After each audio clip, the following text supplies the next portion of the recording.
Aunty, आपका प्रश्न है कि आपके हस्बैंड की ऑटो पार्ट्स की शॉप है और वो मार्केटिंग देखते हैं, तो शॉप पर मैं बैठती हूँ।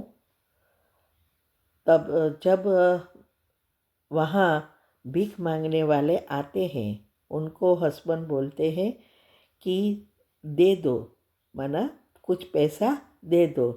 तो ये देने से कोई पाप कर्म या हिसाब तो नहीं बनेगा?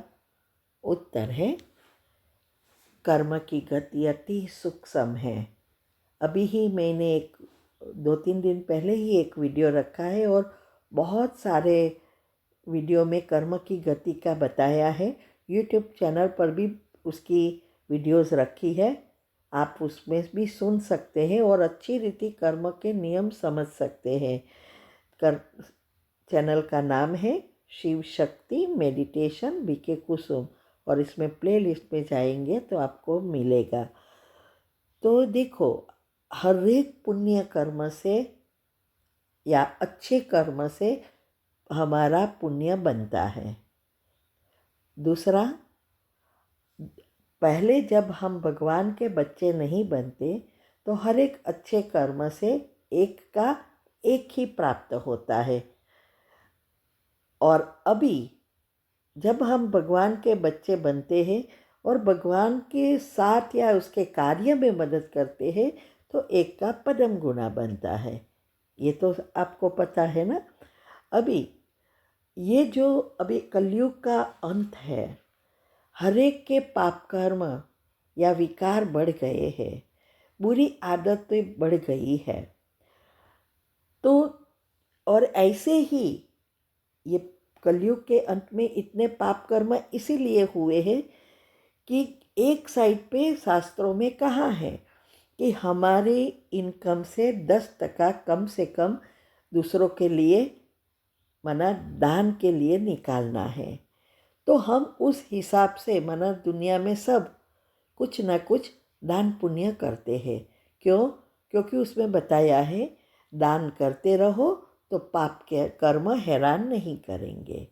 ये सही है, लेकिन अगर हमारे पैसे से हम किसी को पैसा देते हैं और उस पैसे से वो गलत उपयोग करता है तो फिर पाप बन जाता है।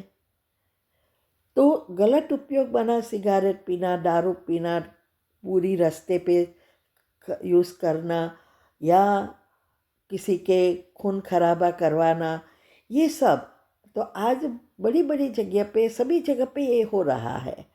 हमें नहीं पता है कि कौन सच्चे पैसे की ज़रूरियात वाले हैं, कौन नहीं है।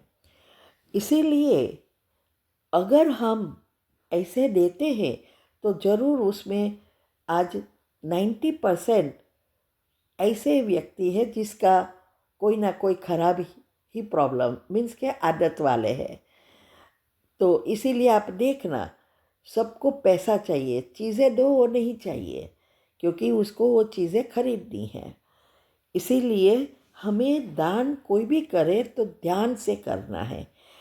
और उसकी वजह से ही मैंने अभी जो खोला है, अनाथ बच्चों के लिए और बुज़ुर्ग लोगों के लिए या स्कूल के लिए भी, ये इसीलिए खोला कि हम ये बहनों द्वारा कराएंगे। और वो गांव में जहाँ बाबा के बच्चे नहीं हैं, माना भगवान के बच्चे नहीं हैं, तो संदेश भी जाएगा, लोगों को ब्रह्मा भोजन मिलेगा और हमें पूरी संतुष्ट और विश्वास है कि इस चीज़ से कभी भी दुरुपयोग नहीं होगा, माना पैसे का दुरुपयोग नहीं होगा, ना करने वाले ना लेने वाले के साथ, दोनों हमें पता है। इसीलिए ये ग्रुप फिर खोला और हम सब भी वहाँ ही देंगे ना। तो ऐसे तो अगर आपको देना है तो आप वहाँ दे सकते हैं। आपके हस्बैंड को समझाओ ऐसे पाप कर्म से बचे। और दूसरा ये भी है कि आजकल आप जानते हैं बच्चे को उठा के ले जाते हैं। ये तो बहुत, हम जब छोटे थे तब से सुना है कि बॉम्बे में तो बहुत ये होता था, बड़े बड़े शहरों में। और फिर उसका हाथ पाँव काट देते हैं या भीख मंगवाते हैं और वो पैसा वो लोग गुंडे लोग लेते हैं, तो वो तो कितना पाप बनता है। वो बच्चों को कितना हैरान करते हैं, ऐसे ही हाथ काट देना, ऐसे ही वो लोग को भूखा रखते हैं और पैसे सारे ले लेते हैं। अगर नहीं करते तो मारते पीटते हैं। तो आप सोचो कितना हमें हमारे ऊपर बोझ चढ़ता है। तो इसीलिए ऐसी सभी चीज़ों से बचने के लिए अच्छा रास्ता वही है कि जहाँ हम जानते हैं वहाँ ही देना है। और हम ये नहीं कहते कि सब ऐसे हैं, लेकिन हो सकता है, तो हमें तो नहीं पता है ना। इसीलिए बाकी आपकी मर्जी है, ये दुनिया में जो हो रहा है उस हिसाब से हमने बताया। करना ना करना ये आप पर है। ठीक है। ओम शांति।